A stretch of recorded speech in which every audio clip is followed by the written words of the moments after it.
And we now talk to Senator Coco Pimentel. Good morning, and thank you for taking our call, Senator. Good morning to all.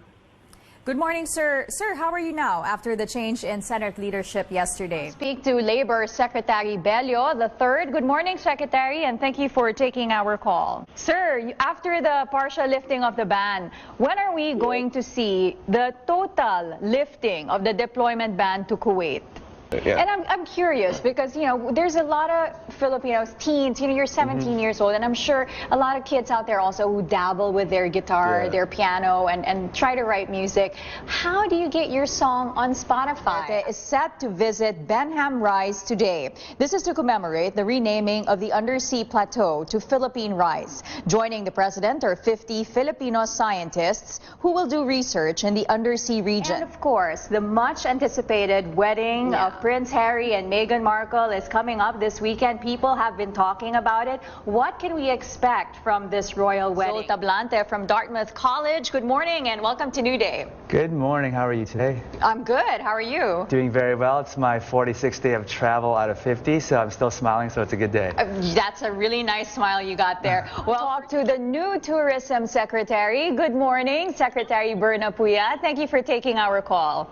Hi, Claire. I'm still an undersecretary now, not yet a secretary. Well, soon to be secretary. I know. I'm not used to it because I've been undersecretary of the Department of Agriculture for 12 years. For 12 years, I know. So what was your reaction on your appointment? Good morning, Claire. Thank you so much for having me on your show. Thanks for coming in this morning. Nice to have you. It's summer for some kids here in the Philippines. That's right. And I'm sure some families are wanting to go to the U.S. for a visit. Some people get scammed. Yes, they do, unfortunately. They do, unfortunately. Yeah. And guideline for the Boracay closure. What is the status of this ASEC? With 9 days before the closure, where are we right now in crafting the guidelines? Well, how did this influence you? Your father being an artist and now you entering the world of art. My dad would always invite.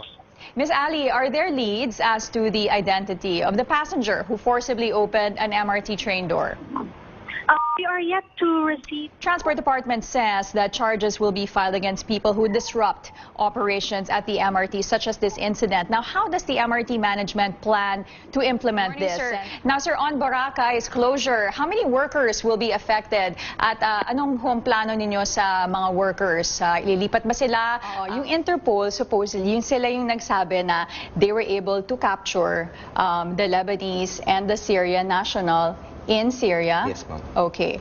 So we did not get any reports. We didn't get any reports. First, you're Filipino-American, right? So your mom is Filipino? Yeah, she grew up in Manila, and then my dad is from the U.S. Or I go crazy. Well, for your Filipino fans also who are wondering, I'm sure they're going to really be looking out for season 2 of Santa Clarita Diet, but are there any other future projects that you guys are working on that they should watch out for, movies, films? I need a job. I don't want to do anything but this right now. Anti-terror drill. It's called Operation Southern Storm. Yeah. Is this the first ever kind of drill ever held in the Philippines with the PNP? Officials in the country's capital can learn a thing or two from their provincial counterparts amid Mount Mayon's unrest. Our CN Arcangel reports from Legazpi City in Albay. CN, tell us about this suggestion. Like you said, with President Trump, and one of the hot topics nowadays is immigration. And how can Filipinos here in the Philippines or even abroad, how can they relate to this, or how is this film relevant to them? I think it's relevant to them because it's relevant to both of us. You're back in the newsroom. No increase in your SSS contribution just yet, if at all. Presidential spokesperson. Good morning. Now, looking at the trailer and the title of the movie as well, looks like we're going to be seeing a lot of surfing, a lot of beach, and maybe even a love triangle somewhere in there. Tell us more about the movie. The second day of stricter enforcement is going with our CN Arcangel. She reports to us live from EDSA Reliance. It's one of the best places in the country to view last night's super blue blood moon. And it's an extra rare event this time because it happened during Mayon volcano's unrest. In years, stocks went into free fall on Monday in the United States, and the Dow plunged almost 1,600 points or 4.6%. At 78 years old, I hope you don't mind, I just broadcasted your age. 48, ladies and gentlemen, she made a big mistake. A big mistake. Yeah, but still beautiful and still very active in doing concerts and with work. How do you manage? Yeah. Okay, so what prompted President Duterte to create an anti-corruption commission?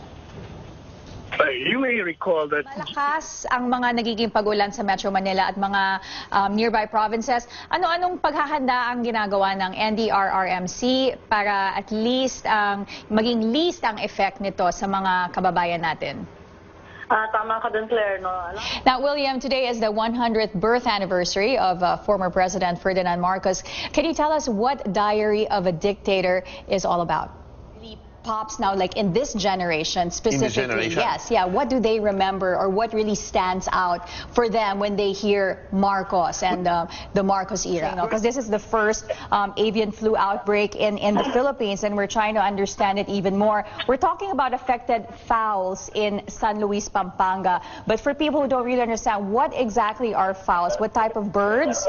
Their radius. Right, within the 7-kilometer radius, that's a lot of farmers that will be affected, and some of them are saying na parang bakit naman calling ka agad, pwede bang i-check muna, i-monitor muna yung mga manok before what can you say about that? Because yung livelihood ng mga farmers, syempre mawawala lahat ng their poultry and their sales. Yes. So the Philippine Red Cross will have a benefit concert entitled Rebuilding Marawi. Life in Marawi. That's right. What is the main objective of this concert? The main objective here is really to... The country woke up to a rainy morning today, and the rains caused flooding in some parts of Metro Manila.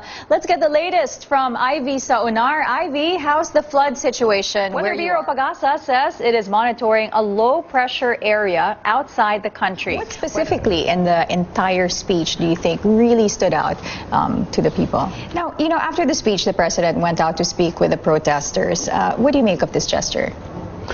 Well, that was a grand gesture. Now, it's been a year under the Duterte administration. What is your assessment on how foreign investments have been so far in the Philippines?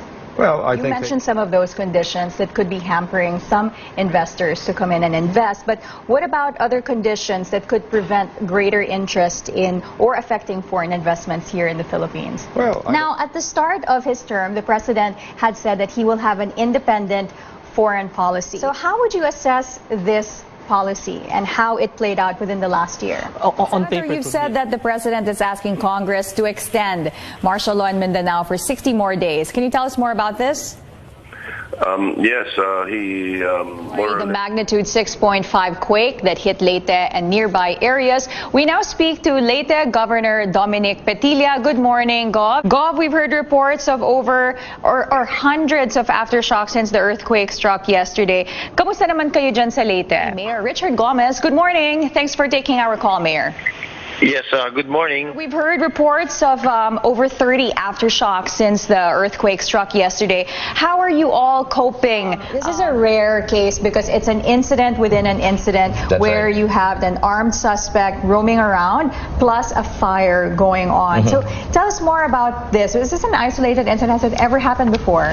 Yeah, well, So you mentioned routes, and one of the takeaways from this ASEAN summit is the deal that President Duterte made with the Indonesian president about opening trade routes between the two countries. How do you think will that affect Filipinos? We just heard the president has just announced severing ties with the U.S. How do you think the government will go about this? Well, we have defense agreements, economic deals, and, we also receive humanitarian aid from the U.S. So what do we stand to lose or gain from comments like this by the president? Now, this is not the first time the president hinted on cutting ties with the United States. He had also some harsh words we've heard against U.S. officials and even President Barack Obama. Sure. How do you think does this have an impact on Philippine-U.S. relations or even Filipinos living abroad? Thanks for being here. You know, threats of terrorism and extremism has been so evident within the last year, especially in the south. We've seen the presence of ISIS and the rebellion in Marawi. You know, how does this affect our global presence? What happened in China has been firm on its stance that it will not accept the recent arbitration tribunal ruling favoring the Philippines. How will this affect security within the concerned countries? JC Gotinga is here with us to talk about his experience. Just a few days ago, he tried to go to Scarborough Shoal with some fishermen in Masinloc, Zambales. Hi, JC. Good morning. Thanks for joining us. Good morning. Thanks for having me. JC, what was it like traveling to the Scarborough Shoal? How long did it take you to get there? It was a 15-hour. Earth Hour, you said it's been ongoing for 10, 11 years. Yes. So what have been the results so far? Or, you know, how has it progressed since the beginning? Good morning and welcome to New Day. Thank you. Good morning. And may the 4th be with you. May the 4th be with you too. As we all know, today is a big day for Europe. The prospect of a British exit or Brexit is sending jitters throughout Europe and even spreading concern in world markets. Now, how big is Brexit in terms of a global impact? The States is the world's leader of resettling refugees since the World War II. May no longer be the case after Trump's new order. So how will this impact what we know now as the biggest refugee crisis that the world is facing? What we hear